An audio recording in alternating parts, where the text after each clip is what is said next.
सुप्रभात दोस्तों, welcome to S2 classes, Shubhra Saraswati classes. तो आज की क्लास में हम आप लोगों के लिए लेकर आए हैं क्लास 9th की साइंस। क्लास 9th की साइंस, क्योंकि क्लास 9th में आप लोगों के लिए एक ही बुक इशू की गई है। आपको नहीं बताया गया है कि इसमें फिजिक्स कौन है, केमिस्ट्री कौन है, बायोलॉजी कौन है। तो हम आपको बता देते हैं कि आज हम साइंस के अंदर में फिजिक्स का एक चैप्टर लेकर आए, ठीक है, जिस चैप्टर का नाम है ग्रेविटेशन। इससे पहले हमने आपको मोशन पढ़ा रखा है। आज हम बात करेंगे ग्रेविटेशन चैप्टर का। और ग्रेविटेशन चैप्टर के अंदर में इस वीडियो में स्पेशली हम आपको एक ही टॉपिक पढ़ाएंगे जिसका नाम है यूनिवर्सल लॉ ऑफ ग्रेविटेशन, जिसको दूसरी भाषा में एक और नाम से दिया देखने को मिलेगा, न्यूटन्स लॉ ऑफ ग्रेविटेशन। क्योंकि न्यूटन सन ने इस लॉ की डिस्कवरी की थी, इसलिए उनके सम्मान में यूनिवर्सल लॉ ऑफ ग्रेविटेशन को न्यूटन लॉ ऑफ ग्रेविटेशन भी कहते हैं। यानी आज क्लास 9th की फिजिक्स का ग्रेविटेशन लेकर आए हैं, जिसके अंदर universal law of gravitation that is Newton law of gravitation का डिस्कशन करेंगे। और इसके रिगार्डिंग जितने भी NCERT के इन टेक्स्ट है या एग्जाम्पल्स है एंड जो बैक एक्सरसाइज में क्वेश्चन है इस टॉपिक के रिगार्डिंग, उन सब का डिस्कशन करेंगे। उसके अगले वीडियो में हम आपको फ्री फॉल ये सारी चीजें समझा देंगे, बैक एक्सरसाइज क्वेश्चंस करेंगे, ठीक है।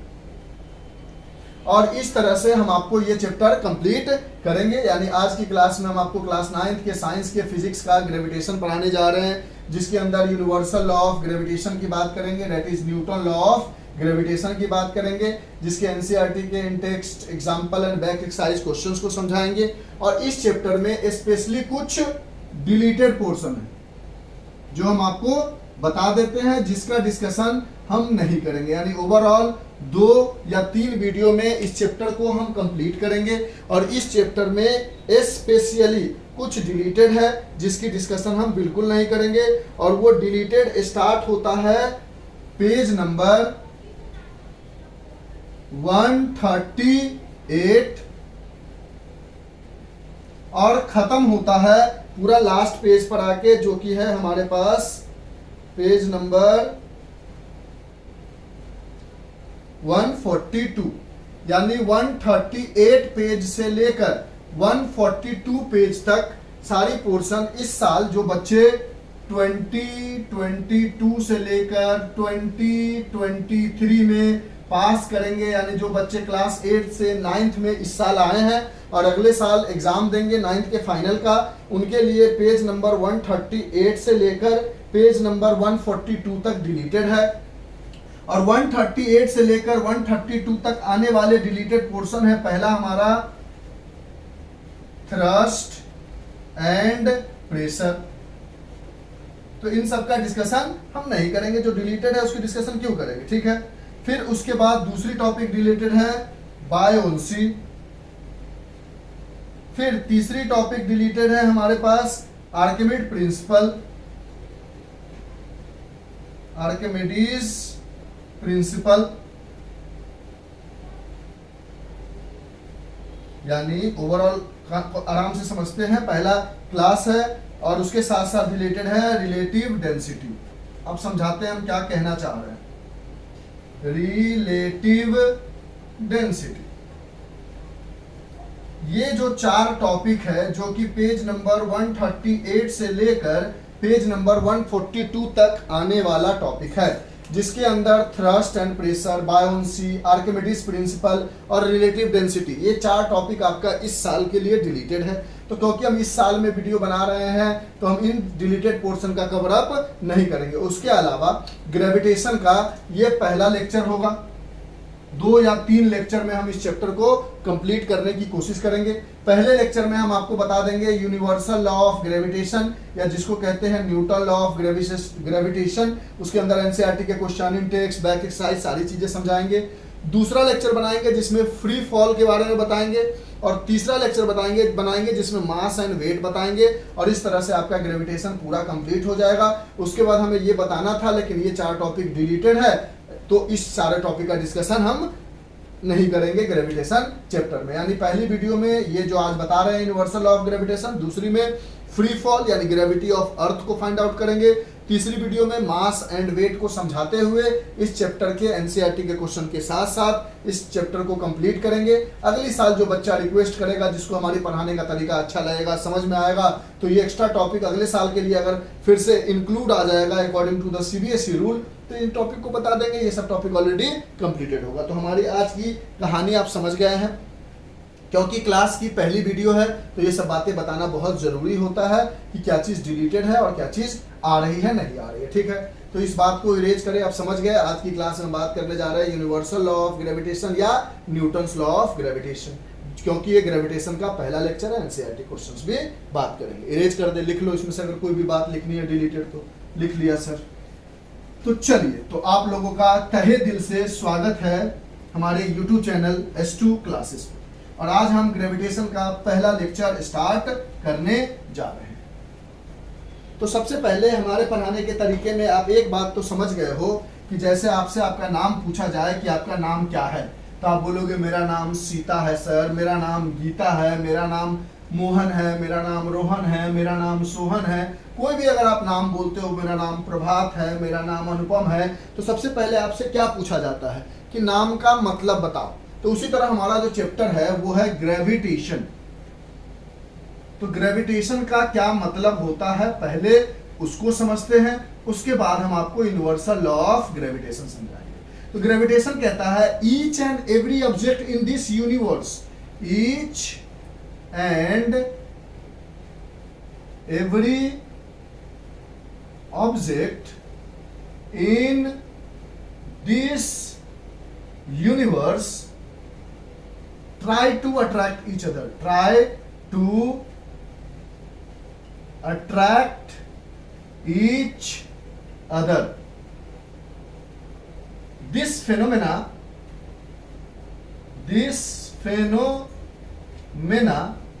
is called gravitation. यानी कहता है कि दुनिया में, पूरे वर्ल्ड में, पूरे यूनिवर्स में जितने भी ऑब्जेक्ट है वो एक दूसरे को अपनी तरफ खींचने की यानी अट्रैक्ट करने की कोशिश कर रहे हैं, और उसी फेनोमेना को हम कहते हैं ग्रेविटेशन। तो सवाल पूछा जाता है कि try to attract each other, तो by how much force they will try to attract each other, by how much force they will try to attract each other. समझेंगे, क्लास 9th में हो, घबराने की जरूरत नहीं। कहता है कि दुनिया में ग्रेविटेशन का मतलब यह है कि दुनिया में जितने भी ऑब्जेक्ट है, जैसे हमारे सामने ये कैमरा है, हम है, तो ये कैमरा हमें अट्रैक्ट करने की कोशिश कर रहा है, हम कैमरा को अट्रैक्ट करने की कोशिश कर रहे हैं। ये मार्कर है और हम है, ये मार्कर हमें अट्रैक्ट करने की कोशिश कर रहा है, मार्कर को हम अट्रैक्ट करने की कोशिश कर रहे हैं। तो भैया हम दोनों आपस में चिपकते क्यों नहीं है? अट्रैक्ट करना तो ऐसे आ जाता, ये कैमरा ऐसे मेरे मुंह पे आ जाता, दुनिया की हर चीज एक दूसरे से चिपक जाती है, ऐसा क्यों नहीं हो रहा है? वो भी चीज समझेंगे, वो यूनिवर्सल लॉ ऑफ ग्रेविटेशन में समझेंगे। तो कहता है कि ग्रेविटेशन एक ऐसा फेनोमेना है जिसके अंदर दुनिया का, यूनिवर्स का हर चीज एक दूसरे को आपस में अट्रैक्ट करता है, उस फेनोमेना को ग्रेविटेशन कहते हैं। तो कहता है कि ठीक है, अट्रैक्ट करता है, तो किस फोर्स से अट्रैक्ट करता है? हम दोनों आपस में अट्रैक्ट क्यों नहीं हो जा रहे? ये मार्कर रखा है, हम इसको, ये हमें अपनी तरफ क्यों नहीं खींच ले रहा है, या हम इसको अपनी तरफ क्यों नहीं अट्रैक्ट कर ले रहे हैं, या जो ये कैमरा सामने है वो अपने आप मेरी तरफ क्यों नहीं खींचा हुआ चला आ रहा है? क्योंकि ग्रेविटेशन यही कहता है कि दुनिया की हर चीज आपस में अट्रैक्ट करती है। तो ये चीजें आपस में अट्रैक्ट क्यों नहीं कर रही है? हमारे सामने एक पर्दा रखा है, कर्टन रखा है, वो कर्टन अपने आप मेरी तरफ क्यों नहीं अट्रैक्ट हो रहा है, हम उस कर्टन की तरफ क्यों नहीं अट्रैक्ट हो रहा है? तो इन सब चीजों का डिस्कशन करना है हमें आगे, जिसके अंदर हम पढ़ेंगे यूनिवर्सल ग्रेविटेशनल फोर्स यानी universal law of gravitation. Overall बात समझे, यानी ग्रेविटेशन एक ऐसा फिनोमेना है जिसके अंदर, क्लास 9th में, इसलिए 2-3 बार बोलना जरूरी है, ग्रेविटेशन एक ऐसा फिनोमेना है जिसके अंदर दुनिया की हर चीज आपस में अट्रैक्ट करती है। तो सवाल उठता है कि कितने फोर्स से आपस में अट्रैक्ट करती है, bye how much force they will attract. और इसी के लिए आया हमारा यूनिवर्सल लॉ ऑफ ग्रेविटेशन। समझ रहे हो? देखो पहले टॉपिक की गहराई को समझोगे तभी आपको मजा आएगा। यूनिवर्सल लॉ ऑफ ग्रेविटेशन या न्यूटन्स लॉ ऑफ ग्रेविटेशन, यानी ओवरऑल अभी तक हमने आपको ये समझाया कि दुनिया की हर चीज आपस में एक दूसरे को अट्रैक्ट करती है। तो सवाल उठता है कि कितने फोर्स से अट्रैक्ट करती है, तो उसके लिए आया है हमारे पास यूनिवर्सल लॉ ऑफ ग्रेविटेशन या न्यूटन लॉ ऑफ ग्रेविटेशन। ठीक, इतना कहानी समझ गए। इसी के अंदर पता चल जाएगा कि ये जो मार्कर है हमें क्यों नहीं अट्रैक्ट कर रहा है, ये जो कर्टन है उसको हम क्यों नहीं अट्रैक्ट कर रहे हो, मेरे पास अपने आप चुंबक की तरह क्यों नहीं आ जा रहा है। ये सब चीजों का डिस्कशन होगा और सन और अर्थ के बीच में कैसे ग्रेविटेशन लग रहा है वगैरह वगैरह चीजें की डिस्कशन करेंगे universal law of gravitation. Erase करें, हाँ सर कर दो। समझ गए यहाँ तक की बातों को? Yes sir. आराम से चलना है, 9th की तरह चलना है ताकि दिक्कत ना हो। आप 11th में भी ग्रेविटेशन पढ़ रहा है तो वहां पे बताएंगे तो अलग तरीके से बताएंगे, यहाँ पे बता रहे हैं तो अलग तरीके से बता रहे हैं, क्योंकि क्लास 9th की जो लेवल है उस लेवल के अकॉर्डिंग आप पढ़ोगे तभी तो आपको समझ में आ जाएगा। अब हम जल्दी जल्दी में आपको बता के चले जाए, आपको समझ में नहीं आए तो मजा तो नहीं रहेगा फिर। हाँ सर, बात तो आप सही कह रहे हो। तो हम अब बात करने जा रहे हैं यूनिवर्सल लॉ ऑफ ग्रेविटेशन, जिसका दूसरा नाम आपको देखने को मिलेगा न्यूटन्स लॉ ऑफ ग्रेविटेशन। तो कहता है कि सपोज कर लो एक मास है आपके पास यहां पर m1, ये आपका फर्स्ट मास है सपोज कर लो। एक दूसरा मास है आपके पास m2 और इन दोनों मासेज के बीच की दूरी है r। तो कहता है यूनिवर्सल लॉ ऑफ ग्रेविटेशन या Newton law of gravitation define करता है कि force between two masses is directly proportional to the product of their masses. ये पहला चीज, यानी force, gravitational force, not only force, gravitational force जिसको हम F और यहां G लगा देंगे तो इसका मतलब हो गया ग्रेविटेशनल फोर्स। तो gravitational force between to masses is directly proportional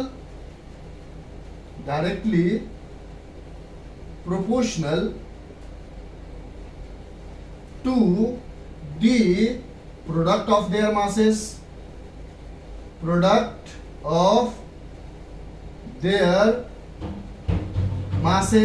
अच्छा पहला पॉइंट कहता है force between two masses is directly proportional to the product of their masses.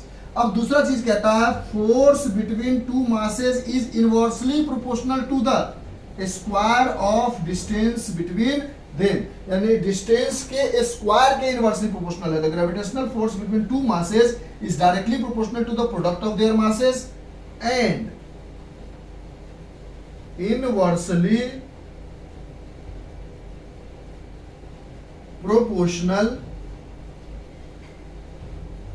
to the square of distance between them। आराम से समझना है, जल्दीबाजी मत करना। हमने आपको बोला कि पहली चीज समझना है कि दुनिया में जितने भी ऑब्जेक्ट हैं वो एक दूसरे को आपस में अट्रैक्ट करते हैं।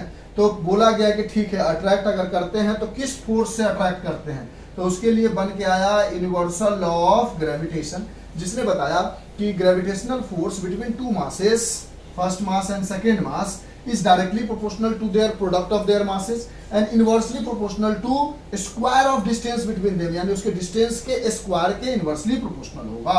ये यूनिवर्सल लॉ ऑफ ग्रेविटेशन हमें कहता है। अब इन दोनों को अगर हम कोरिलेट करें तो यहां से कह सकते हैं कि F gravitational force F, that is gravitational force, is directly proportional to m1 m2 upon r square। इन दोनों इक्वेशन को अगर कोरिलेट करें तो ये बात कह सकते हैं। ये लैंग्वेज को लिख लो, आप इरेज करने जा रहे हैं। हाँ, अगर आपको एग्जाम में पूछेगा define universal law of gravitation या न्यूटन लॉ ऑफ ग्रेविटेशन, तो ये लैंग्वेज लिखना पड़ेगा कि gravitational force between two masses is directly proportional to product of their masses and inversely proportional to square of distance between them, और ये लिख के दिखाना पड़ेगा। ये लाइन इरेज करें। ठीक है सर, कर दो। अब यहां से आपके पास मिला F is directly proportional to, इन दोनों इक्वेशन को जब को रिलेट किया आपने तो देखा gravitational force is directly proportional to m1 m2 upon r square.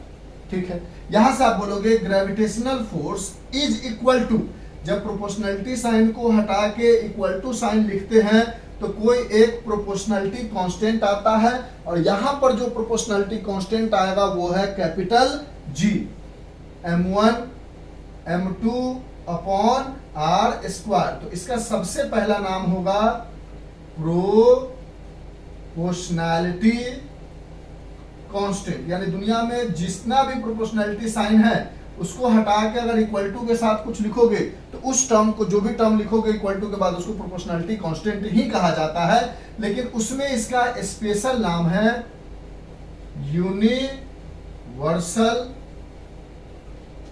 Gravitational constant. इसको क्या कहते हैं? Universal gravitational constant. और इसकी वैल्यू फिक्स्ड है, जो हाँ होती है 6.67 into 10 to the power -11 newton metre square पर केजी स्क्वायर। अब इसकी वैल्यू तो आपको याद करनी पड़ेगी 6.67 इंटू 10 टू द पावर -11, लेकिन यूनिट को याद करने से हम बचा सकते हैं। कैसे सर? हमने बोला कि अगर हमें कहे कि यूनिट ऑफ जी निकाल के दिखाओ, unit of universal gravitational constant G बताओ क्या होगा। तो आपने बोला आपके पास फॉर्मूला आया F equals to capital G m1 m2 upon are square. Numerical बनाने में आपको ध्यान रखना है कि m1 कॉमा m2 जो है ये एक मास है, और मास की यूनिट आपको हमेशा केजी में रखनी है। कौन सी यूनिट? SI unit. इस बात का ध्यान रखना है कि अगर मास ग्राम में दिया हुआ है तो उसको केजी में चेंज कर लेना है, यानी मास ऑलवेज केप्ट इन केजी। जो आर है वो क्या है? Distance between two masses, distance between two masses, दो मासेस के बीच का डिस्टेंस है, और डिस्टेंस को हमेशा मीटर में रखना है। अगर किलोमीटर में दिया गया है तो उसको मीटर में चेंज कर लेना है। और फोर्स बराबर, आपने लास्ट चैप्टर पढ़ा होगा force and laws of motion, वहां पे बोला होगा मास इनटू एक्सेलरेशन होता है। मास की unit kg, acceleration is metre upon second square.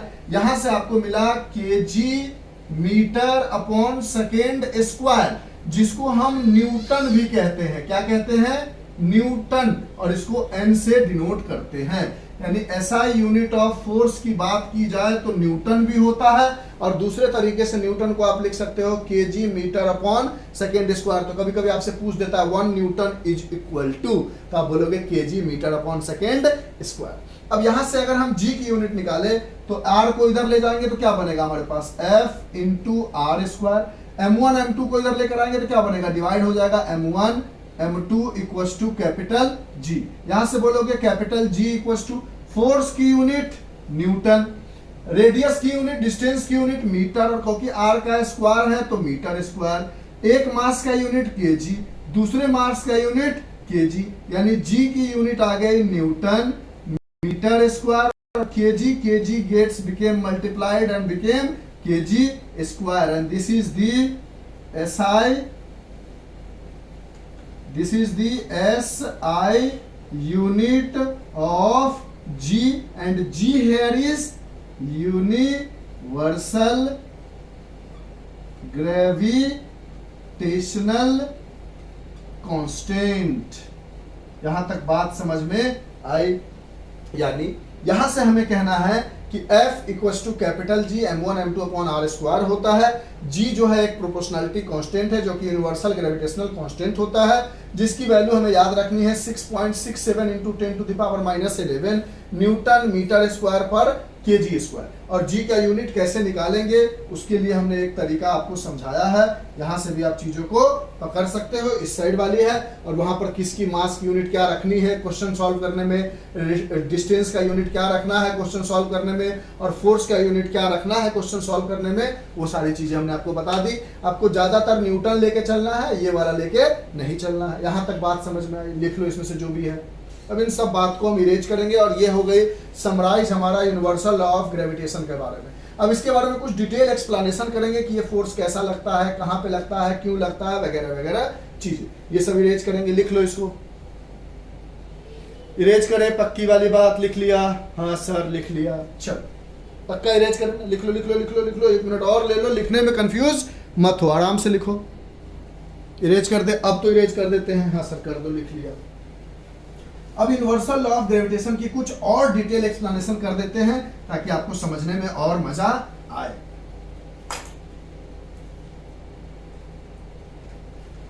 और हर चीज को बारीकी से पढ़ोगे, क्लास 9th हो इसलिए क्लास 9th लेवल पर ही आपको हम समझाने की कोशिश करेंगे ताकि आपको दिक्कत न हो।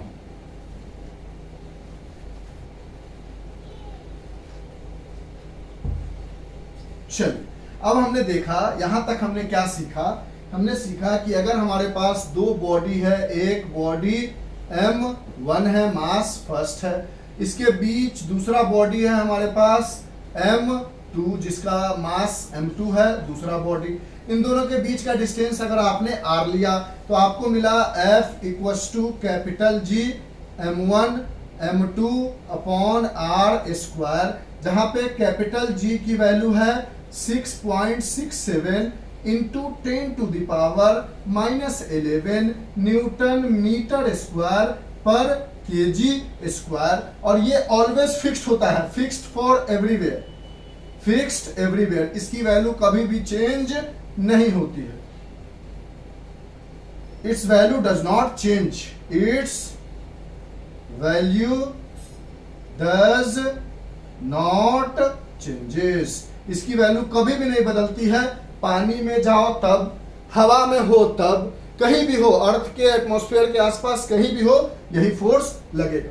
अब यहां से मतलब जी की वैल्यू यही यूज करोगे। पहला पॉइंट कहता है कि ईट ऑलवेज, ईट मतलब ग्रेविटेशनल फोर्स, ऑलवेज, या फिर यहां पर लिख देते हैं gravitational force always acts along the centre of masses. क्या मतलब समझते हैं? It always acts along the centre of masses, यानी m2 जो है इसको इधर की तरफ खींचेगा। यह हो गया फोर्स ऑन 1 ड्यू टू 2, यानी 1 को 2 सेंटर में ऐसे खींचेगा और 1 जो है 2 को ऐसे खींचेगा। Force on 2 due to 1। ऐसा कभी नहीं होगा कि इसको इस दिशा में अट्रैक्ट करे, अट्रैक्ट ही करना तो ऐसे नहीं खींचेगा और ये इसको ऐसे अपनी तरफ नहीं खींचेगा, ये इसको ऐसे अपनी तरफ नहीं खींचेगा, ये इसको ऐसे अपनी तरफ नहीं खींचेगा। यानी कहने का मतलब है कि जो मास का सेंटर है उसी के अलोंग हमेशा फोर्स लगेगा, यानी force always acts along the centre of masses. कभी ऐसे आरा तिरछा नहीं खींचेगा, जैसे एक मास ये है एक मास ये है तो ये दोनों आपस में एक दूसरे को ऐसे और ये ऐसे आपस में खींचेगा एक दूसरे को। ऐसा नहीं होगा कि इसको ऐसे करके खींचेगा, ये इसको ऐसे करके खींचेगा, या इसको ऐसे खींचेगा, ये इसको ऐसे खींचेगा। नहीं, समझते हैं? फोर्स जो है हमेशा act along the centre of masses, ऐसा ऐसा ऊपर की तरफ नहीं लगेगा। ये फोर्स ऑन 1 ड्यू टू 2 है जो along line joining the centre of 2 masses, यानी force always acts along the line joining centre of masses. जो लाइन सेंटर ऑफ मासेज को ज्वाइन करता है, जो लाइन सेंटर ऑफ मासेज को ज्वाइन करता है, जो लाइन सेंटर ऑफ मासेज को ज्वाइन करता है उसी के अलोंग लगेगा इधर और इधर, या इधर या इधर नहीं लगेगा। दूसरा पॉइंट, इट मतलब gravitational force is always an attractive force. कैसी फोर्स है ये? अट्रैक्टिव फोर्स है, यानी हमेशा एक बॉडी दूसरे बॉडी को अट्रैक्ट करेगा, कोई किसी को धक्का दे के दूर नहीं करेगा। यानी ये अगर मार्कर है और सपोज कर लो ये मार्कर है, तो ये वाला मार्कर इसको अपनी तरफ खींचेगा और ये वाला मार्कर इसको अपनी तरफ खींचेगा, कोई किसी को रिपेल नहीं करेगा, ये हमेशा अट्रैक्ट करता है, तो इट इज अट्रैक्टिव फोर्स। तीसरा, it does not depend upon medium. ये कभी भी मीडियम पे डिपेंड ही नहीं करेगा। मीडियम, मान लो कोई कहेगा कि हम पानी में तैर रहे हैं तो कुछ और ग्रेविटेशनल फोर्स लगेगा, हम हवाई जहाज पे उड़ रहे हैं तो कुछ और ग्रेविटेशनल फोर्स लगेगा, हम रूम के कमरे पे है तो कुछ और ग्रेविटेशनल फोर्स लगेगा, रोड पे है तो कुछ और ग्रेविटेशनल फोर्स लगेगा, हवा में है तो कुछ और ग्रेविटेशनल फोर्स लगेगा। बिल्कुल नहीं, हर जगह ग्रेविटेशनल फोर्स सेम होगा, क्योंकि जी की वैल्यू जो है वो मीडियम पे डिपेंड नहीं करती है। पानी के अंदर भी जी की वैल्यू वही है, हवा में भी जी की वैल्यू वही है। Does not depend on medium, यानी आप कहीं भी चले जाओ, दो बॉडी को पानी में डाल दो तभी भी उस पर ग्रेविटेशनल फोर्स उतना ही लगेगा, दो बॉडी को हवा में रखो तभी भी उस पर ग्रेविटेशनल फोर्स उतना ही लगेगा, यानी it does not depend upon medium. चौथा पॉइंट है ये कि it is only significant for heavy bodies, यानी ये फॉर्मूला हमेशा बड़े बड़े बॉडीज पे एप्लीकेबल है, छोटे छोटे बॉडीज पे नहीं। इसी वजह से ये मार्कर इस मार्कर को आपस में नहीं खींच पा रहा, या हम और कोई और इंसान यहाँ खड़ा हुए एक दूसरे को आपस में अट्रैक्ट नहीं कर ले रहा है। ऐसा क्यों? क्योंकि जी की वैल्यू देखो ना, -11 है। हमारा बॉडी का वेट मान लो बहुत ज्यादा है तो 100 kg है, बगल वाले का बॉडी का वेट बहुत ज्यादा है तो 200 kg, उससे ज्यादा 200 kg भी बहुत ज्यादा हो गया, फिर भी अप्रॉक्स मान लेते हैं। तो अगर यहाँ पर आप वैल्यू भी डालोगे, देखो क्या हम कहना चाह रहे हैं उसको समझो, ये इरेज करें। अगर यहाँ पर आप मान लो वैल्यू भी डाल देते हो, कहोगे कि एक मास आपने ले लिया छोटा, heavy bodies significant for heavy bodies, बड़े बड़े बॉडी जैसे सन, अर्थ, मून का मास बहुत ज्यादा होता है। अगर मान लो एक बॉडी ले लिया जिसका 100 kg का मास है, दूसरा बॉडी ले लिया जिसका मान लो 200 kg का मास है, सपोज कर लो ये m2 है और इसके बीच का डिस्टेंस मान लो आपने 1 मीटर रखा, तो रखोगे F equals to capital G की जगह 6.67 इंटू 10⁻⁻11 यूनिट नहीं लिखते हैं अभी, मास की जगह 100 इंटू 200 अपॉन 1 डाला। अब देखो तो 1 0 2 0 3 0 4 0, तो F इक्वल्स टू 6.67 इंटू -11 में से 4 0 हटा भी दोगे तो कितना बचेगा? -7। अभी भी निगेटिव में है, यानी इस पे फोर्स कितना लग रहा है? 6.67, ये 2 मल्टीप्लाई भी हो जाएगा तो क्या हो जाएगा? मान लो 13 आ जाएगा। 6.67 इंटू 10⁻⁻7, ये क्या हो जाएगा? 13 अपॉन 10⁻7 क्या हो जाएगा? 13 अपॉन 1 पे 1 2 3 4 5 6 7, यानी फोर्स कितना लगेगा? 0.1 2 3 4 5 1 3 न्यूटन। इतना छोटा फोर्स लगेगा कि एक दूसरे को अट्रैक्ट ही नहीं कर पाता है। समझ रहे हो? बड़े बड़े बॉडीज में ग्रेविटेशनल फोर्स अप्लीकेबल होता है, छोटे बॉडीज में नहीं, क्योंकि छोटे बॉडीज का मैक्सिमम मास 100 kg 200 kg हो सकता था। इसको लिखने की जरूरत नहीं थी, मन होगा तो लिख लेना, जगह दिया था हमने टाइम, वैसे हमने समझाने के लिए ये बताया। ठीक है। पांचवा पॉइंट कहता है it is valid for it is, ये रहने तो 4 पॉइंट ही सही है, अब आगे पॉइंट नहीं। ठीक है, तो ये हमारे पास लिख देंगे, लास्ट में जगह बचेगा तो यहां तक हमने बोला कि ये एक centre line joining the centre of two charges पे लगता है, ये हमेशा एक दूसरे को अट्रैक्ट करता है, ये किसी मीडियम पे डिपेंड नहीं करता। पानी में भी ग्रेविटेशनल फोर्स उतना ही होगा, हवा में भी उतना ही, और ये बड़े बड़े बॉडीज के लिए सिग्निफिकेंस है। अगर मास ऑफ अर्थ ले लोगे तो वो होता है 6 इंटू 10⁻24, मास ऑफ सन लेगो तो 6 इंटू 10⁻30 के लगभग होता है, तो एग्जैक्ट वैल्यू समझ लो। अब ये 24 30 है तो -11 को कहीं ना कहीं खत्म कर देगा और उसकी वजह से उन दोनों के बीच में ग्रेविटेशनल फोर्स दिखेगा, यानी ये हमेशा सिग्निफिकेंट होता है हेवी बॉडीज के लिए ये कभी भी सिग्निफिकेंट नहीं होता है, स्मॉल और छोटे छोटे बॉडीज के लिए कभी भी सिग्निफिकेंट नहीं होता है। बात समझ रहे हो? तो ये हो गई ग्रेविटेशनल फोर्स की कुछ बातें, इसको लिख लो। इसके बाद हम फिर आगे बताते हैं कि ग्रेविटेशनल फोर्स का यूजेज कहाँ कहाँ है, इसकी जरूरत क्यों पड़ी हमें। लिख लिया? अब इसके बारे में एक और पॉइंट लिखना चाहते हो तो लिख ही लो कि it is valid for point masses. Point masses, ओए होए, अभी कह रहे हो सर छोटे छोटे मास पे सिग्निफिकेंट नहीं है, फिर कह रहे हो वैलिड फॉर पॉइंट मासेज। तो देखो यहां से सन कितना बड़ा है, point masses is a relative quantity. जब भी हम एक बात बोले पॉइंट मासेज तो ये एक रिलेटिव बात है, ये एक रिलेटिव बात है। रिलेटिव बात कहने का मतलब कि अगर हमने बोला यहां से सन को देखो तो स्टार्स को देखो, बहुत बड़ा है लेकिन आपको क्या दिखता है, छोटा।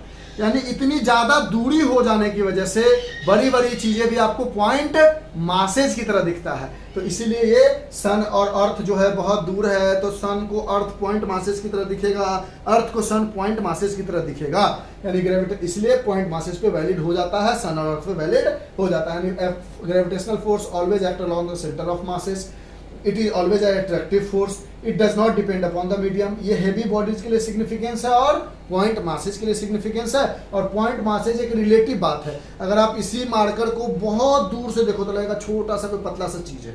देखते हो आप, यही नीचे से बिल्डिंग कितना बड़ा बड़ा दिखता है, फ्लाइट से नीचे देखो तो बिल्डिंग से पॉइंट मासेज जैसा दिखता है। यानी डिस्टेंस बढ़ने से बड़ी बड़ी चीजें भी पॉइंट जैसी दिखने लगती है। तो ठीक है, यहां तक यूनिवर्सल लॉ ऑफ ग्रेविटेशन जितना कोशिश किया वो समझ में आ गया, लिख लो पक्का। अगर नहीं समझ में आएगा दोबारा बार ट्राई करना, हमने क्लास 9th की तरह आपको समझाने की कोशिश की है, बिल्कुल जल्दीबाजी नहीं किया। हाँ सर ये बात तो आप सही कह रहे हो, बस हम ही थोड़े से ज्यादा समझदार हैं, 2x के स्पीड में देखते हैं। अच्छा नहीं 1.5 तक देख लो, 2x ज्यादा हो जाए। अच्छा ठीक है सर। अब हम आगे बढ़ते हैं। अब ये ग्रेविटेशन से हमें क्या फायदा हो रहा है, ये जो हमें यूनिवर्सल लॉ ऑफ ग्रेविटेशन अर्थ पे हमें दिख रहा है, इससे हमें क्या फायदा हो रहा है। तो फायदा यही हो रहा है कि जो अभी हम जमीन पे खड़ा है ऐसे और आपसे बात कर रहे हैं, हवा में उड़ रहे होते, समझ रहे हो ना। तो हम बात करने जा रहे हैं एप्लीकेशन या uses of universal law of gravitation. Application या uses of universal law of gravitation. तो पहला यूज हो जाता है कि it helps us to stand firmly. Firmly मतलब सीधा सीधा खड़ा होने में मदद करता है। Firmly, it helps us to stand firmly on the surface of earth. Surface of earth पर हमें अच्छे तरीके से सीधा सीधा खड़ा होने में मदद करता है। अगर ग्रेविटेशन नहीं होता तो देखते हो स्पेस में सब चीजें हवा में उड़ रही होती है, स्पेस शिप के अंदर देखा होगा आपने मूवी वगैरह में। दूसरा इसका यूज है और वो बहुत अच्छा यूज है कि it binds the atmosphere around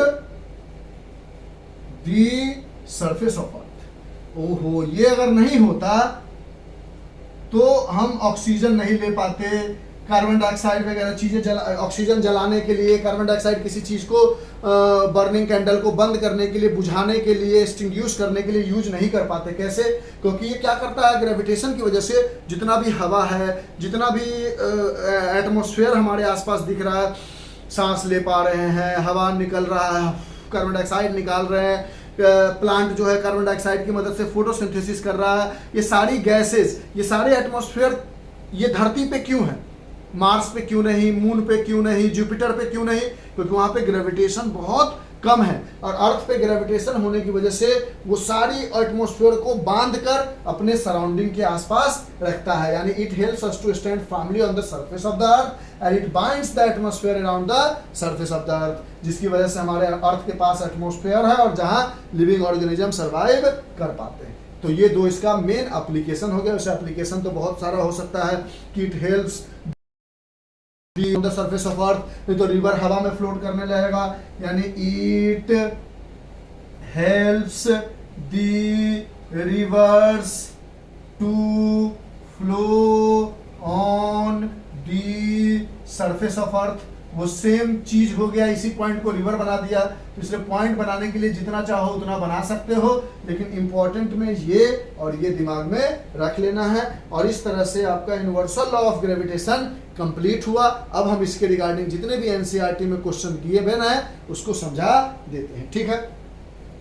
अच्छा, एक बात और लिख लो, यूनिवर्सल लॉ ऑफ ग्रेविटेशन में जितना पॉइंट लिखा था ना आपने 5, वहां पर हमने क्या लिखाया था, F equal to capital G m1 m2 upon are square, जहां पे G की वैल्यू वगैरह बताई थी। पहला बोला था it is always act along the centre of two masses, दूसरा बताया था कि it is always an attractive force, तीसरा बताया था it does not depend upon the medium, हर जगह सेम रहेगा, चौथा बताया था कि it is significant for heavy bodies, बड़े बड़े बॉडीज के लिए सिग्निफिकेंट है, छोटे छोटे बॉडीज में G की वैल्यू इतनी छोटी है कि वो उसको कैंसिल आउट नहीं कर पाते, इसलिए इन दोनों के बीच का फोर्स आपस में अट्रैक्ट नहीं कर पाता है। पांचवा बताया था it is always valid for a point masses.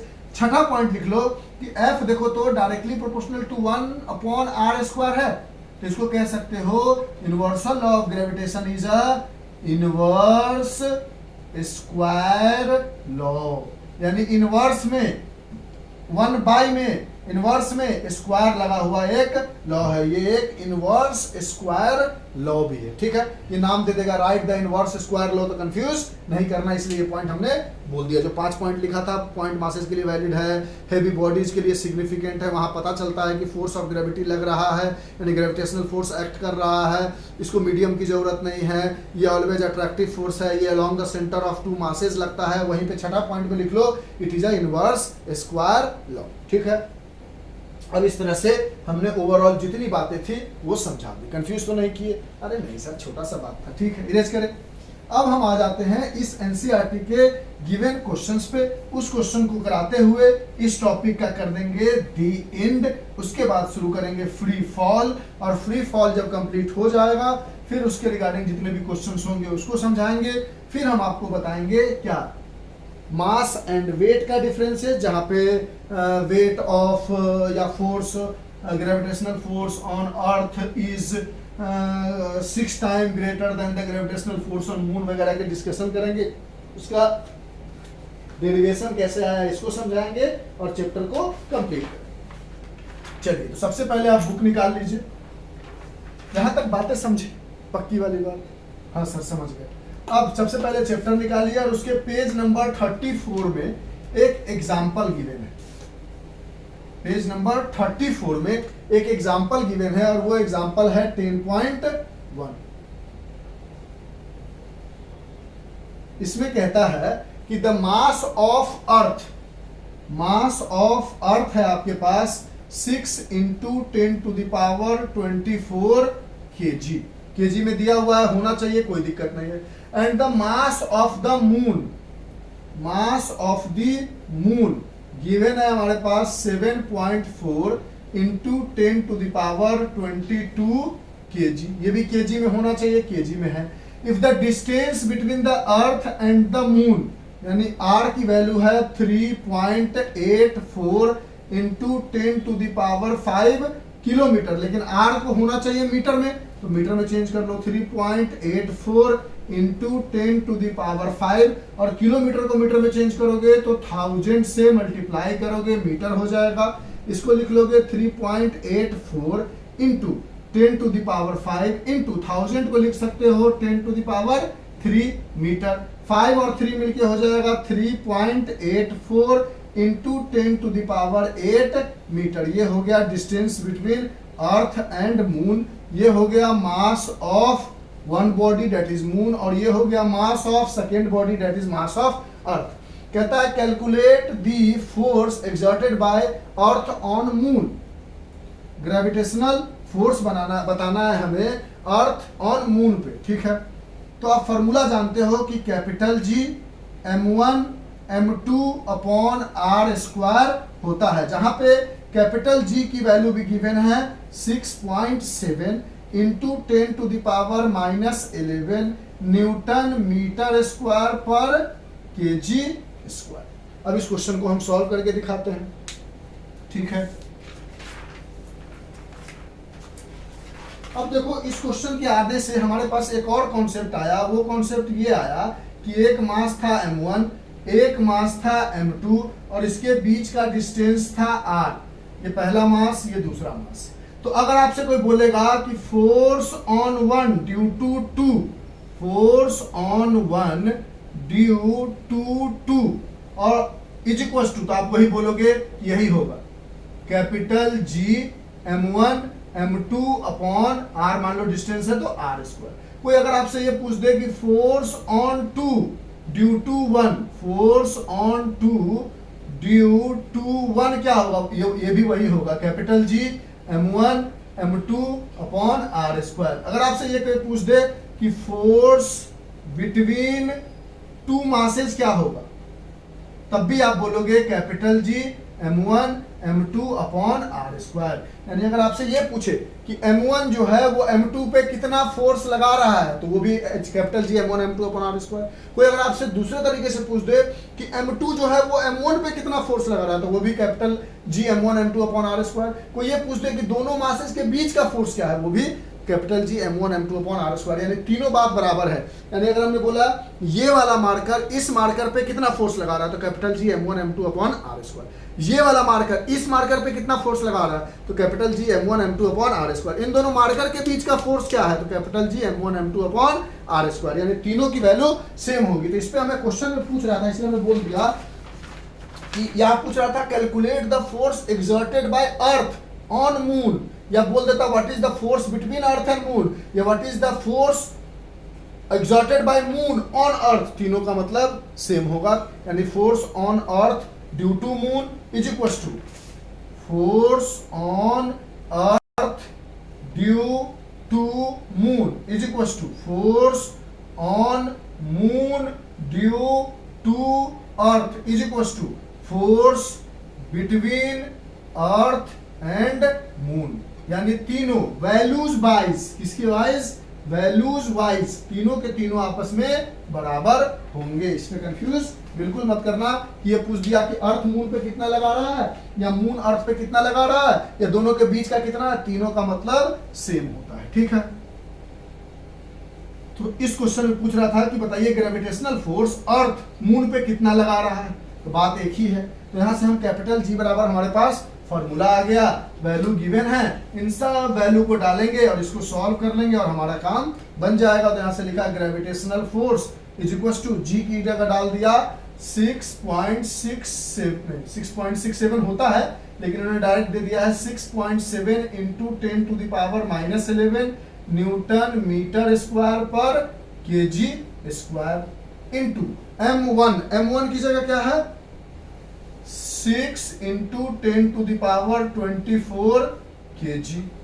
m2 की जगह क्या है 7.4 into 10 to the power 22 kg upon kg square cut गया अपॉन r की जगह क्या है 3.84 into 10 to the power 8 metre, लेकिन इसका स्क्वायर है तो स्क्वायर डालोगे। अब इसको खोलोगे तो gravitational force on earth due to moon या gravitational force on moon due to earth या gravitational force between moon and earth तीनों बराबर है। तो Fg equals to 6.7 into 10 to the power -11 newton metre square into 6 into 10 to the power 24 into 7.4 into 10 to the power 22 upon square है तो लिखोगे 3.84 into 10 to the power 8 metre into 3.84 into 10 to the power 8 metre. इस metre ने मिलकर metre square को मार दिया और फोर्स की यूनिट आनी चाहिए न्यूटन जो आगे। अब देखो डिजिट को अलग लिख लो 6.67 इंटू 6 इंटू 7.4 अपॉन 3.84 इंटू, अब पावर वाले को लिखो, यहां पर है 10 टू द पावर -11। अब एक बात जानते हो ना कि a to the power m into a to the power अगर n है, अगर बेस सेम है तो पावर को हम ऐड कर देते हैं। तो यहाँ पर देखो तो 10 to the power -11, 10 to the power -24, 10 to the power +24, 10 to the power 22, यानी 10 टू द पावर -11 +24 +22 कर दे, कोई दिक्कत नीचे 3.84 into 10 to the power 8, 10 to the power 8 दो बार है 3.184 तो दो बार लिख दिया, इंटू 10 टू द पावर 8 प्लस 10 टू द मतलब 8 10 टू द पावर 8 प्लस 8 आ गया। यहाँ से gravitational force equal to 6.67 into 6 into 7.4 upon 3.14 into 3.84, नीचे बचा 10 टू द पावर 8 8 16, ऊपर हो गया आपके पास into 10 to the power -11 plus इन दोनों को जोड़ दिया तो 4 2 6 2 2 4 44 आ गया। इन लोगों को सॉल्व किया तो gravitational force equal to 6.67 into 6 into 7.4 upon 3.84 into 3.84 into, अब ये घट के कितना आ जाएगा 10 टू द पावर 4 3 एंड 3, और 10 टू द पावर 16 को ऊपर ले जाओगे तो 10 टू द पावर -16 होगा, और इन दोनों को जोड़ोगे तो 10 टू द पावर 33 -16 हो जाएगा, और इसको घटाओगे तो ये क्या आ जाएगा 13 में से 6 गया 7 और 2 में से 1 गया 1, 17 आ जाएगा ओवरऑल, ये मिल गया 10 टू द पावर 17 न्यूटन। अब इसको सॉल्व कर लो, जो आ जाता है वो आपका आंसर हो जाएगा। हम कैलकुलेट करके आपको दिखा देते हैं, क्योंकि 9th में हो आपको लगेगा कि कैलकुलेट नहीं कर पाए सर, तो आंसर भी बता दो, तो बता देते हैं। तो इसको ओवरऑल सॉल्व करोगे तो आपको मिल जाएगा 2.02 into 10 to the power 20 newton. 17 में एक और मल्टीप्लाई करोगे, डेसिमल वगैरह हटाओगे, देखो ना ये डेसिमल हटाओगे तो ऊपर में कितना आ जाएगा 100, ये हटाओगे तो 100 यहाँ आ जाएगा 100 इंटू 100, और नीचे में ये हटाओगे तो 10 और ये हटाओगे तो 100, तो ये 100 100 कट गया, ये 10 10 कट गया, एक 10 बचा तो 17 की जगह 18 हो गया, और इन सबको मल्टीप्लाई करके डिवाइड करोगे तो ओवरऑल ये आ जाएगा। बाकी मल्टीप्लाई डिवाइड आप कर सकते हो, हमने बनाने का तरीका बता दिया, ठीक है। अब नेक्स्ट क्वेश्चन में आते हैं, आ जाए, लिख लो इसको, जल्दी से लिखो, लेट मत करो। सर जल्दी से कैसे लिखे, लिख लिया। अब कहता है नेक्स्ट क्वेश्चन पे बढ़ते हैं, और ये क्वेश्चन कंप्लीट। कैलकुलेशन थोड़ा लंबा है तो उसको आप करेंगे यहाँ पर बैठ के, थोड़ा लंबा चला जाएगा, तो वो सब आप कैलकुलेशन का प्रैक्टिस कर लोगे, मैथ्स वगैरह पढ़ते ही। तो पेज नंबर 134 का 10.1 खत्म हो गया। अब आते हैं पेज नंबर 134 में ही एक इंटेक्स्ट क्वेश्चन है, उसके बारे में। अब कहता है state the universal law of gravitation. Page number 134 के इंटेक्स्ट के पहले क्वेश्चन में, state universal law of gravitation, universal law of gravitation. तो अभी अभी स्टेट किया है हमने, उसको तो दोबारा लिखे, क्या लिखा था कि force is directly proportional to m1 m2, और force is directly proportional to 1/r²। ये दोनों मिलके आया था, force is directly proportional to m1 m2 upon r²। यहां से मिला था F equals to capital G m1 m2 upon r²। इसको लैंग्वेज में भी लिखा था कि force is directly proportional to product of their masses and inversely proportional to square of distance between them. It is always a attractive force, लिख दे इसको, force is directly proportional to the product of their masses and inversely proportional to the square of distance between them। ठीक, it is always act along the center of charges and attractive force। it is a attractive force and always acts along the center of masses. Bar bar charge अगर बोल दे तो उसको मास समझ लेना, गलती से charge निकल जाता है, क्योंकि electric field and charges class 12 के फिजिक्स में है और वो आज ही पढ़ा कर हम आए हैं जहां हम पढ़ाते हैं, इसलिए अगर चार्ज बोल दे तो उसको मास समझ लेना, ठीक है। तो ये क्वेश्चन कहता है। दूसरे क्वेश्चन में कहता है right the formula to find the magnitude of gravitational force between earth and object on the surface of the earth. ये अर्थ है तो अर्थ के मास के ई मान लिया, ऑब्जेक्ट है मान लो यहाँ पर इसके सरफेस पे कहीं ऑब्जेक्ट है, मास ऑफ ऑब्जेक्ट, तो gravitational force between earth and mass of object क्या लिखोगे, कैपिटल जी, उसका मैग्नीट्यूड लिख के दिखाना है, mass of earth mass of object upon are square, और आर यहां पर क्या होगा, रेडियस ऑफ अर्थ। आर क्या होगा, रेडियस ऑफ अर्थ, क्योंकि जो ऑब्जेक्ट, समझो समझो समझो, कंफ्यूज नहीं करना, फार्मूला वही है capital G m1 m2 upon are square. लेकिन कहता है अर्थ और एक ऑब्जेक्ट में बताओ, तो अर्थ ऑब्जेक्ट जो है वो अर्थ के सरफेस पर है, तो अर्थ का जो रेडियस होगा वही इन दोनों बीच के डिस्टेंस होगा, तो आर जो होगा वो रेडियस ऑफ अर्थ होगा। तो कैपिटल जी एक मास ऑफ अर्थ एक मास ऑफ ऑब्जेक्ट, और R is the radius of earth का square, and it is the answer of second question, that is the magnitude of gravitational force between earth and the object on the surface of the earth. पहला question complete, दूसरा question complete, समझ में आया, लिख लो। अब हम आते हैं बैक एक्सरसाइज के 143 क्वेश्चन पे, बैक एक्सरसाइज पेज नंबर 143 के फर्स्ट क्वेश्चन पे। इरेज करें इसको, लिख लो लिख लो लिख लो लिख लो, लिख लिया, हाँ सर लिख लिया।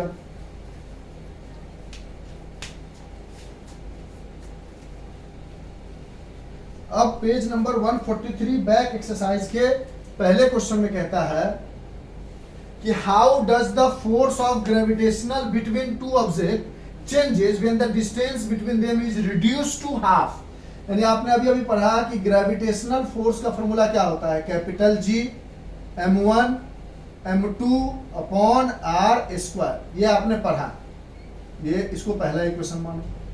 अब इसमें कहता है कि मान लो अकॉर्डिंग टू क्वेश्चन कहता है कि कोई नया रेडियस आर डैश आया है या रेडियस R1 आया है जो कि पुराने वाले रेडियस का आधा है, यानी 1/2 R है, तो बताओ नया ग्रेविटेशनल फोर्स क्या होगा। तो इसके लिए जब ग्रेविटेशनल फोर्स लिखोगे Fg1 लिखोगे तो क्या लिखोगे, कैपिटल जी, मास में कोई चेंजेस नहीं है, डिस्टेंस r की जगह r1 का स्क्वायर है, जिसको लिखोगे, बनाने का तरीका समझा रहे हैं, capital G m1 m2 upon r1 की जगह क्या है, हाफ, रिड्यूस टू हाफ, तो 1/2 r का होल स्क्वायर, इसको लिखोगे Fg1 is equal to capital G m1 m2 upon r square by 4 हो जाएगा, 1/2 बन जाएगा 1/4, और r का r स्क्वायर, तो r स्क्वायर 4 लिख सकते हैं, ये 4 चला जाएगा ऊपर, सॉरी देखो समझो, अब ये 4 ऊपर जाएगा, ये यहां पे आएगा, तो ओरिजिनल फार्मूला हमारे पास क्या है, capital G m1 m2 upon r square, उसके नीचे 4 आया है, तो 4 के नीचे कुछ नहीं है, मतलब 1 है, तो ये इसके साथ आ गया, तो Fg1 यानी नया फोर्स क्या हो गया, capital G m1 m2 upon, नहीं ठीक है सॉरी, ये 4 ऊपर चला जाएगा, क्यों जाएगा, इस बात को, ऊपर कब जाएगा, बीच में कब मल्टीप्लाई होगा, सो समझो। अब हमारे पास capital G m1 m2 upon, ये क्या बचा हुआ है, r/2 का स्क्वायर है ना, तो ओरिजिनल फ्रैक्शन क्या है, r/2, m1 m2 के नीचे क्या रहा होगा, 1 रहा होगा, तो ये r/2 का जो 4 है वो ऊपर चला जाएगा, और ये हो जाएगा Fg1 equals to 4 capital G m1 m2 upon r square, और ये capital G m1 m2 upon r square क्या था, हमारा ग्रेविटेशनल फोर्स ओरिजिनल था, तो यहां से बोलोगे जो नया ग्रेविटेशनल फोर्स है वो 4 टाइम्स ज्यादा बड़ा है हमारे पुराने ग्रेविटेशनल फोर्स के। जब रेडियस को यानी डिस्टेंस को आधा करोगे तो फोर्स 4 गुना बढ़ जाएगा, इस बात में एकदम कंफ्यूज नहीं करना, ये ऊपर जाएगा हमेशा। देखो जब भी डिस्टेंस को घटाओगे तो ऑब्वियस सी बात है, रेसिप्रोकल है, देखो ना, F directly proportional to 1/r square है, तो इसको अगर घटाओगे डिस्टेंस को तो फोर्स ऑटोमेटिकली बढ़ेगा, इसमें कोई डाउट, और इसको अगर बढ़ाओगे डिस्टेंस को तो फोर्स ऑटोमेटिकली घटेगा, इसमें कोई डाउट। तो यहाँ पर हमने डिस्टेंस को घटाया है तो फोर्स ऑटोमेटिकली बढ़ेगा, अगर हाफ घटाया तो क्योंकि स्क्वायर होता है तो 4 गुना बढ़ जाएगा, अगर 1/3 घटाते तो 3 3 जा 9 गुना बढ़ जाता, समझ रहे हो। और डिस्टेंस को अगर 2 बढ़ा दोगे तो 4 गुना घट जाएगा, यानी जितना बढ़ाओगे उसका स्क्वायर घट जाएगा और जितना घटाओगे उसका स्क्वायर बढ़ जाएगा। बनाने का तरीका समझ में आया। इस तरह के और दो तीन क्वेश्चन है, उसको भी बना के हम समझा देते हैं, ठीक है। लिख लो इसको फास्ट, कंफ्यूज बिल्कुल नहीं करना है, ठीक है। बनाने का तरीका ऐसा होना चाहिए। इस पर 1-2 क्वेश्चन और है, उसको बनाकर हम दिखाएंगे और अच्छे से समझ में आ जाएगा। देख लो जल्दी से। लिख लिया तो इस तरह से पेज नंबर 131 का फर्स्ट भी हो गया और 143 बैक एक्सरसाइज का फर्स्ट क्वेश्चन भी हो गया। अब हम बढ़ते हैं पेज 143 में ही हमारे पास क्वेश्चन नंबर 6 है, उसकी बात करते हैं। इरेज करें इसको, लिख लो। अब पेज नंबर 143 में ही हमारे पास क्वेश्चन नंबर 6 है, जो कट टू कट इसी की तरह का है, तो इसकी बात कर लेते हैं। इससे ऊपर वाला जो क्वेश्चन है वो अगला टॉपिक जब पढ़ाएंगे उसके लिए है, तो इसको मोड़ दिया उसको हमने। इसको देख के आप लोग कंफ्यूज बिल्कुल नहीं करोगे, सर ये क्वेश्चन क्यों नहीं बताया। हम पहले से क्वेश्चन लिख लेते हैं ताकि हमें पढ़ाने में दिक्कत ना हो। कोई लिखा हुआ होता है ना तो वीडियो बनाने में आसान होता है, क्योंकि लिखने में भी थोड़ा सा टाइम चला जाता है ना। अच्छा सर, यानी आप पहले ही से लिख के रख लेते हो एग्जैक्टली। चलो इरेज करें इसको, लिख लो। अब जैसा भी क्वेश्चन बनाया उसी तरह का क्वेश्चन नंबर 6 भी है, इरेज कर दे। पेज नंबर 143 में ही क्वेश्चन नंबर 6 है। अब इस तरह का जब क्वेश्चन आया तो पहला तो ओरिजिनल फार्मूला जो है वो लिख दो। अब कहता है what happened to the force between two bodies if mass of one object is double, यानी अकॉर्डिंग टू क्वेश्चन कहता है कि m1 को डबल कर दिया। डबल करने का मतलब 2m1, मतलब m1 कोई डैश रहा होगा उसको आपने 2m1 कर दिया। यानी ये नया मास है, ये क्या है, न्यू मास है, और जो नया मास है वो ओल्ड मास के 2 टाइम्स बड़ा हो गया। तो नया जो ग्रेविटेशनल फोर्स आएगा Fg1 आएगा, वो क्या आ जाएगा, कैपिटल G। अब m1 की जगह लिखोगे क्या, m1 डैश इंटू m2, कोई एक को डबल किया तो आप m2 को डबल कर लो या m1 को डबल कर दो, अपॉन r का स्क्वायर। यहां से लिखोगे Fg1 is equal to capital G। m1 dash की जगह क्या है, 2m1 और m2 अपॉन r स्क्वायर। यहां से बोलोगे Fg1, जो डिजिट आया उसको पहले लिख लो 2, capital G m1 m2 upon r square. आपको कोशिश ये करना है कि किसी भी तरीके से capital G m1 m2 upon r square हमें साइड में मिले जो ग्रेविटेशनल फोर्स ओरिजिनल के बराबर है। यहां से बोलोगे जो नया ग्रेविटेशनल फोर्स है वो 2 टाइम्स ओल्ड ग्रेविटेशनल फोर्स के है, यानी 2 टाइम्स ग्रेटर है, 2 टाइम्स लार्जर नया ग्रेविटेशनल फोर्स आया अगर किसी एक बॉडी के मास को डबल करते हैं तो। दूसरे क्वेश्चन में कहता है the distance between the object is double and triple, दोनों बात कहता है। और तीसरे में कहता है the mass of both object is double.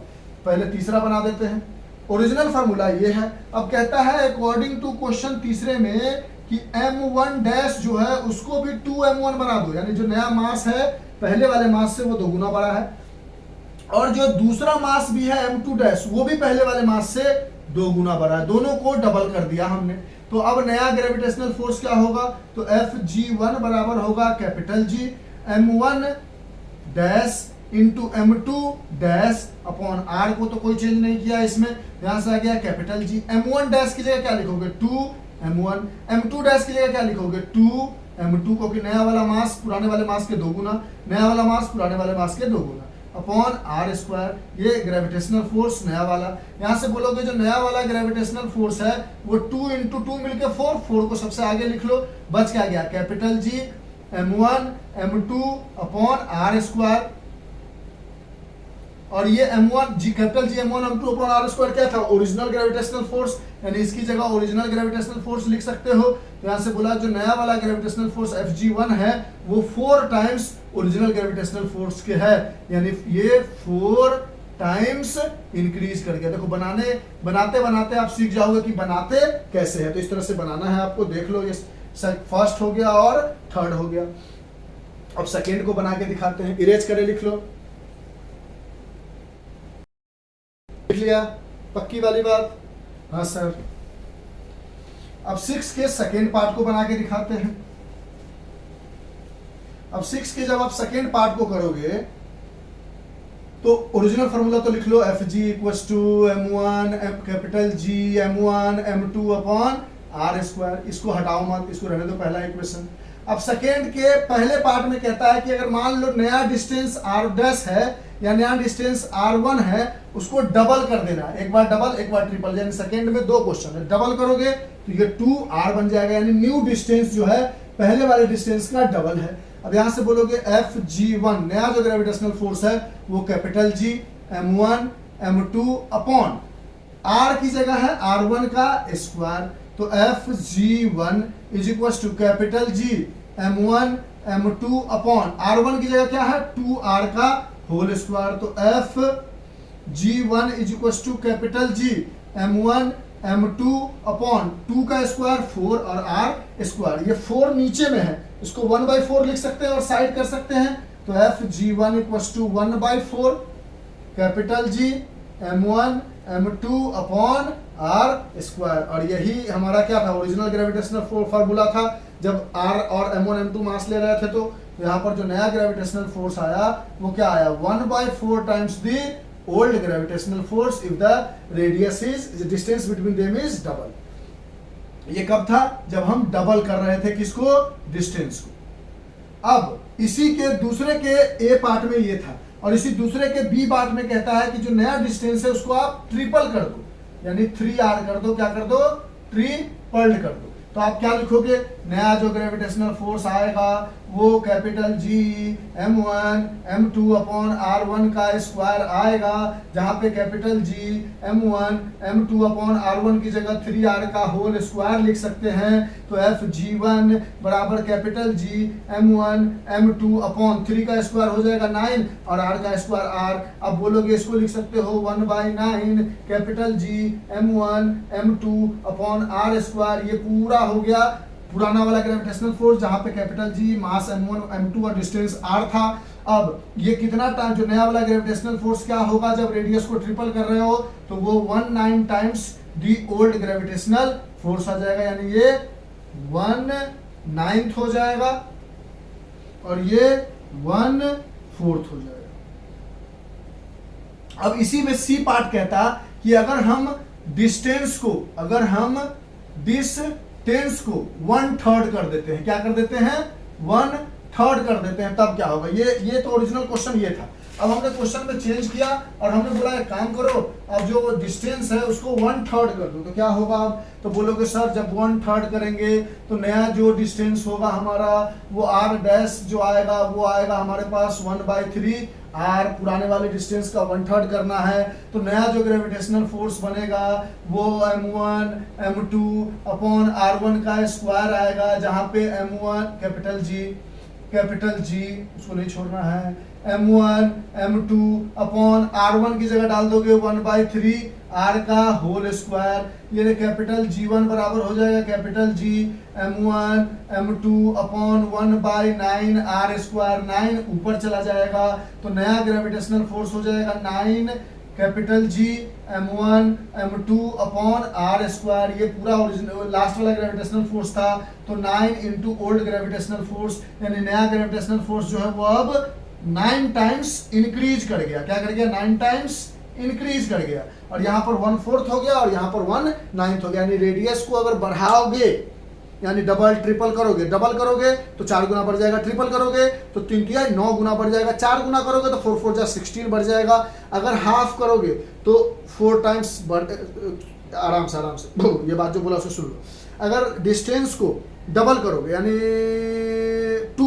पुराने वाले डिस्टेंस से 2r करोगे तो नया वाला फोर्स 4 टाइम्स घट जाएगा, अगर 3r करोगे तो 9 टाइम्स घट जाएगा, 4r करोगे तो 4 4 जा 16 टाइम्स घट जाएगा। लेकिन डिस्टेंस को अगर आधा करोगे यानी 1/2 करोगे तो नया वाला ग्रेविटेशनल फोर्स 4 गुना बढ़ जाएगा, यानी डिस्टेंस को घटाओगे हाफ, 1/3, 1/4 करोगे तो फोर्स बढ़ेगा, और डिस्टेंस को डबल ट्रिपल 4th टाइम्स करोगे तो नया ग्रेविटेशनल फोर्स घट जाएगा। यानी डिस्टेंस बढ़ाया ग्रेविटेशनल फोर्स घट गया, डिस्टेंस घटाया ग्रेविटेशनल फोर्स बढ़ गया। बात समझ में आई, श्योर शॉर्ट लिख लो। अगर कुछ भी बीच इधर उधर बोल दिए हो तो लिख देते हैं, उस पर कंफ्यूज बिल्कुल मत करना, सर अभी ये बोला अभी वो बोला, तो उसको हम करेक्ट कर लिए, ठीक है। क्योंकि आपने देख रहे हो ना कि F जो है वो इनवर्सली प्रोपोर्शनल है r स्क्वायर, तो सीधी सी बात है r बढ़ेगा तो फोर्स घटेगा, और यहाँ पर r क्या हो रहा है, बढ़ रहा है, पहले से 2 गुना हो रहा है, यहाँ पर r क्या हो रहा है बढ़ रहा है, पहले से 3 गुना हो रहा है, तो फोर्स घट रहा है, 1/4 हो रहा है, 1/9 हो रहा है। यहाँ पर आर क्या हो रहा है, घट रहा है, पहले से 1/3 हो रहा है, तो देखो फोर्स 9 टाइम्स बढ़ गया। बात समझ में आ रही है? इस तरह से इस टाइप के क्वेश्चन एकदम बहुत इंपॉर्टेंट है, उसको आप कर लोगे। इरेज करें इसको, हाँ सर कर दो। समझ गए बात को अच्छे से? और इरेज करने से पहले थोड़ा सा झुके थे तो आपको जगह मिल गया होगा। अब यहां पे कहता है what is the importance of universal law of gravitation. तो it helps us to finally stand on the surface of the earth, it binds the atmosphere around the surface of the earth. ये सारी चीजें बता रखी है, उसको लिख लोगे वहां से। अब यहाँ पे कहता है calculate the force of gravitation between earth and the sun given that the mass of earth. कहता है 16 में gravitational force between earth and sun बताइए। तो capital G m1 m2 upon are square. Capital G की जगह 6.67 into 10⁻⁻11 newton metre square पर KG square. Mass of earth है हमारे पास 6 इंटू 10⁻24 केजी। तो इसमें डरने वाली बात है नहीं, क्योंकि केजी में ऑलरेडी गिवन है। मास ऑफ सन है हमारे पास 2 इंटू 10⁻30 केजी। और average distance between the two object is, यानी डिस्टेंस उन दोनों के बीच का है 1.5 इंटू 10⁻11 मीटर। यहाँ पुट करोगे तो mass of earth, mass of sun upon distance between them का स्क्वायर करोगे, तो यहाँ से ये क्वेश्चन समझ में आ गया। ये क्वेश्चन उसी तरह का है जैसा भी हमने एग्जांपल फर्स्ट बनाया था 134 का एग्जांपल 10.1 बनाया था, जहां पे मास ऑफ अर्थ दिया हुआ है, मास ऑफ सन दिया हुआ है, इन दोनों के बीच का डिस्टेंस दिया हुआ। अच्छी बात है, ये मीटर में है, केजी में है, या केजी में है तो यूनिट चेंज करने की जरूरत नहीं। ग्रेविटेशनल फोर्स पूछ रहा है तो हमने डाला gravitational force equal to capital G की जगह 6.67 इंटू 10⁻11 न्यूटन मीटर स्क्वायर पर केजी स्क्वायर। अब यहाँ से डालो 6.67 इंटू 10⁻11 न्यूटन मीटर स्क्वायर पर KG square into mass of earth की जगह 6 into 10⁻24 KG into mass of sun की जगह 2 into 10⁻30 KG upon distance between them क्या है 1.5 इंटू 10⁻11 मीटर का होल स्क्वायर, क्योंकि आर स्क्वायर होता है। यहाँ से डाटा लिखा हमने। यहाँ से बोलोगे ग्रेविटेशनल फोर्स बराबर केजी, केजी ने मिलकर दोनों केजी को काट दिया। यहाँ से मिला हमारे पास 6.67 into 10⁻11 newton metre square into 6 into 10⁻24 into 2 into 10⁻30 upon में मिला 1.5 इंटू 10⁻11 मीटर स्क्वायर है तो दो बार लिखोगे 1.5 into 10⁻11 metre metre metre metre square को काट दिया। अब यहाँ से ग्रेविटेशनल फोर्स बराबर डिजिट को एक साथ लिख लो 6.67 इंटू 6 इंटू 2 अपॉन 1.5 इंटू 1.5, इसके अलावा कोई डिजिट नहीं है, इंटू यहाँ पर है 10⁻11 plus 24 plus 30 upon 10⁻11 plus 10⁻11 plus 11। कैसे देखो यहाँ पर 10⁻11 माइनस प्लस 24 प्लस 30 तीनों को जोड़ दिया, यहाँ 11 दोनों को जोड़ दिया। इस डेसिमल को हटाओगे तो ऊपर में 10, इस डेसिमल को हटाओगे ऊपर में 10, इस डेसिमल को हटाओगे नीचे में 100, ये दोनों 10 100 कट गया। तो ग्रेविटेशनल फोर्स बराबर 667 into 6 into 2 upon 15 into 15 into ये आ जाएगा 10⁻11 प्लस 454 अपॉन 10⁻22। इन दोनों को सॉल्व करोगे तो क्या आ जाएगा 54 में से 11 घटाओगे 3 और 4, यानी ये ओवरऑल आ जाएगा 10⁻+43 लिख दे डायरेक्ट। और ये ऊपर चला जाएगा तो क्या हो जाएगा 10⁻+43 माइनस 22, क्योंकि ये ऊपर जाएगा तो क्या बन जाएगा 10⁻−22 और ये -22 हो जाएगा। इसको घटाओगे तो 10⁻3 - 1 is 21 आ जाएगा। और यूनिट में क्या बचा हुआ है न्यूटन, और इसको मल्टीप्लाई करके डिवाइड कर लोगे, जो होगा वो आपका ओवरऑल आंसर हो जाएगा। बोलो बात समझ में आई? ये 3 2 जा 6, 3 5 जा 15 और 15 5 जा 75 है। उसको काट कुट लोगे, अपना कैलकुलेशन कर लोगे, कैलकुलेशन में क्यों टाइम वेस्ट करना हमें, ठीक है। तो ये ओवरऑल आपका बन के कुछ फोर्स आ जाएगा न्यूटन में। तो हमने आपको देख लिख लो पहले, हमने आपको बहुत कोशिश की कि आपको प्यार से टॉपिक समझ में आए, और स्पेशली जो हम डिस्टेंस को आधा, डिस्टेंस को डबल, एक मास को डबल, दोनों मास को डबल, एक मास को ट्रिपल, दोनों मास को ट्रिपल वगैरह कर रहे थे, इस टाइप का एक क्वेश्चन तो जरूर आएगा। इस टाइप का क्वेश्चन आ गया तो एक ही आएगा, थोड़ा कैलकुलेशन कर लेना। पावर को कैसे सॉल्व करेंगे वो करके हमने आपको दिखा दिया। तो इस तरह से हमने आपको ग्रेविटेशन का पहला lecture, that is universal law of gravitation, अच्छे से समझाया। इसको देखो और बताओ कैसा लगा। अगर आप यहाँ तक पहुँचे हो और देखे हो तो एक बढ़िया सा छोटा सा लिटिल सा कमेंट, थैंक यू सर, या अच्छा लगा सर, बता दो। आई ऑल्सो फील प्राउड कि हमने जो पढ़ाया वो आपको समझा पाए, अच्छे से डिलीवर कर पाए। नेक्स्ट क्लास में मिलते हैं ग्रेविटेशन के सेकेंड लेक्चर के लिए, जिसमें हम आपको फ्री फॉल की कहानी और जितने भी एनसीईआरटी के क्वेश्चन है वो समझाएंगे, और थर्ड लेक्चर में मास एंड वेट समझाते हुए इस चैप्टर को कंप्लीट करेंगे, क्योंकि thrust, pressure, buoyancy, Archimedes principle and relative density already deleted है, जो शुरुआत में ही हमने आपको बता दी है। तो bye, have a nice day, enjoy, take care, stay home and stay safe. Bye. लिख लो इसको जल्दी से, फास्ट फास्ट। बाय।